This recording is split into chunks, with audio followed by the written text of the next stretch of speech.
लोकशाहीचा बुलंद आवाज, रिपब्लिकन वार्ता महाराष्ट्र।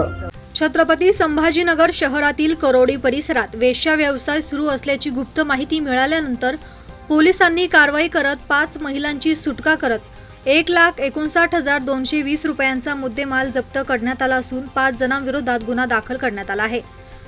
दिनांक 26 जून रोजी पोलीस उपायुक्त परिमंडळ 1 ऋषिकेश सिंगारेड्डी यांना गोपनीय माहिती मिळाली की निसर्ग हॉटेलच्या पाठीमागे करोडो भागात काही महिलांना डांबून ठेवून त्यांच्याकडून वेश्या व्यवसाय करवून घेतला जात असल्याची माहिती मिळाल्यावरून माहितीची खात्री करून पथकास सूचना देऊन सदर ठिकाणी वेदांतनगर पोलीस ठाण्याचे पोलीस निरीक्षक प्रवीण यादव यांच्या अधिपत्याखाली बनावट ग्राहक पाठवून छापा मारला असता कृष्णा प्रकाश चव्हाण वय 24 वर्ष राहणार तिसगाव, रवी काशीनाथ पौळ वय 38 वर्ष राहणार पौळ रांजणगाव, किशोर सुखलाला गणराज वय 30 वर्ष राहणार पंढरपूर वाळूज, कमलेश एकनाथ भालेराव वय 23 वर्ष राहणार तिसगाव, संजय मानसिंग जाधव वय 41 वर्ष राहणार हिरापुरी तालुका गेवराई जिल्हा बीड यांच्या ताब्यात 5 महिला पीडित आढळून आल्या।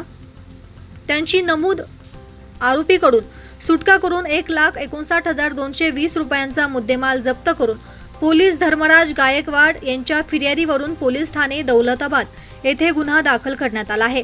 सदरची कारवाई छत्रपती संभाजीनगर पोलीस आयुक्त प्रवीण पवार, पोलीस उपायुक्त परिमंडळ 1 ऋषिकेश सिंगारेड्डी यांच्या मार्गदर्शनाखाली पोलीस निरीक्षक प्रवीण यादव, पोलीस उपनिरीक्षक वैभव मोरे, सहाय्यक फौजदार शशिकांत सोनवणे, भास्कर गायकवाड, देवीदास गडवे, धर्मराज गायकवाड, सुरेश भिसे, जयदीप आढे, शिवाजी होडशीळ, वर्षा मुंढे, मनीषा दाभाडे, सोनाली म्हस्के यांनी केली।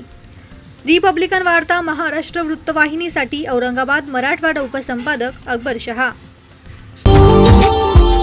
Subscribe now and press the bell icon. Never miss an update.